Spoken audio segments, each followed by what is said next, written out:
Good morning, students. How are you all? So, students, now start the chapter is 10. Be careful. So, first of all, start the chapter. You will read this line. I live in the jungle. I have yellow and the black strips. Who am I? A tiger cub. तो इस story के अंदर हम पढ़ेंगे a tiger कब means tiger का baby a baby of tiger means कब. ठीक है. So start the chapter. All the children gather around the grand mother and says a story. सब बच्चे ग्रैंड मदर के, ग्रैंड माँ कौन होती है? Grand mother. उनके आसपास घूमते हैं और बोलते हैं हमें स्टोरी सुनाओ. तो grandma ask do you want to listen to a jungle story.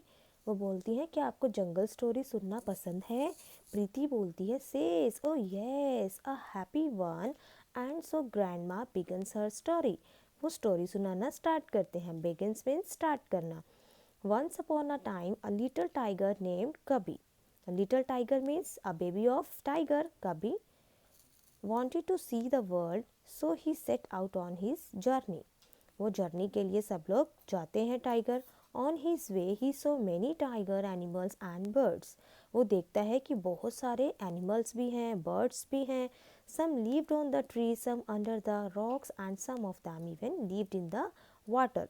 वो क्या देखता है? बेबी ऑफ टाइगर कब वो देखता है कि कुछ बर्ड्स जो हैं पानी में भी रहते हैं, कुछ पेड़ पर रहते हैं, कुछ कौन कौन से एनिमल्स हैं, तो अलग अलग तरह के वो एनिमल्स को देखता है. देन कभी मेट सम ऑल्स. दे टॉल्ड हिम कभी बी केयरफुल. वो ऑल को देखता है, ऑवल को, और वो बोलता है बी केयरफुल, ध्यान से जाना. You are near the lake. तुम बिल्कुल लेक के पास हो. Koko the crocodiles live there Koko in always hungry. वो बोलता है तुम लेक के पास हो, यहाँ पर क्रोकोडाइल जो है वो हमेशा क्या रहता है? हंग्री रहता है, उसे भूख लगती रहती है. फिर देखो कभी sets O yes I will be careful. वो कहता है ठीक है मैं ध्यान से रहूँगा. व्हेन कभी reach the lake Koko give them him a big smile. वो जैसे ही पहुंचता है क्रोकोडाइल निकलता है और उसको बिग सी स्माइल करता है. देखो क्रोकोडाइल क्या कर रहा है? उसको कभी को एक स्माइल कर रहा है. फिर कभी got scared when he saw those the rows and rows of teeth. कभी क्या होता है?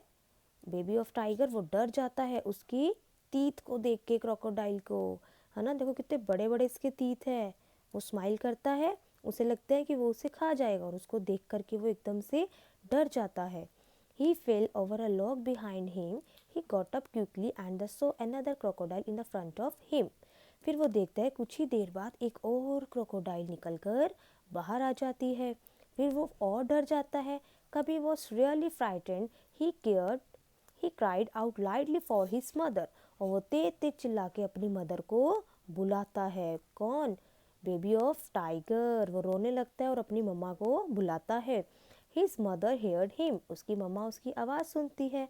She was near a lake. वो भी लेक के पास आती है. Sitting between the two rocks. वो कहाँ पर बैठी होती है? टू रॉक्स के बीच में उसकी मम्मा बैठी होती है. वो जैसे उसकी आवाज़ सुनती है जल्दी से आ जाती है. She is roared loudly and the crocodile heard her. वो तेज से आकर के उसकी मदर क्या करती है? रॉड करती है. रॉड क्या होता है? जब शेर चिंघारता है तो उसकी माँ की आवाज़ सुन करके क्रोकोडाइल्स जल्दी से वापस लेक के अंदर चले जाते हैं. Suddenly two more tigers came there and they came out from the between the tall grasses. Two और आते हैं टाइगर. ठीक है. किसकी आवाज़ सुन के? उसकी मदर की आवाज़ सुनकर टू और बिग बिग टाइगर्स आते हैं.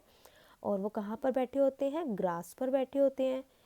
The tiger saws, the monkey saws the tigers and started chattering loudly in the trees above. और इतनी देर में monkeys भी क्या होते हैं? ट्रीज पर बैठे चिल्लाने लग जाते हैं. The crocodiles were upset. Crocodile upset हो जाते हैं. They swam back into the lake and went under the water. वो दोबारा से अपने वाटर के अंदर लेक में वापस चले जाते हैं. Turn the next page. Kabir was very happy to see his mother and the elder brothers. His mother kissed him. वो जैसे अपनी मम्मी को देखता है और अपनी मम्मी के साथ मिलता है और ब्रदर्स को भी थैंक्स बोलता है और अपनी मम्मा को वो किस करता है, ठीक है। उसकी मदर भी उसको लव करती है और उनका बच्चा कभी जो है वो भी लव करता है। कभी सेड्स I will never go off alone again, कभी कहता है मैं दोबारा कभी भी अकेले नहीं जाऊंगा मम्मा, आपके साथ ही जाऊंगा। And there and my story says grandma कहती है अब मेरी स्टोरी फिनिश हो गई है। तो इससे हमें क्या मैसेज मिला, इससे हमें ये मैसेज मिलता है कि हमें ऑलवेज क्या रहना चाहिए, जब हम छोटे बच्चे हैं तो हमें ऑलवेज अपने एल्डर्स का कहना मानना चाहिए, है ना। और जहाँ भी जाना है हमें अपने एल्डर्स के साथ ही जाना चाहिए, ठीक है, चाहे वो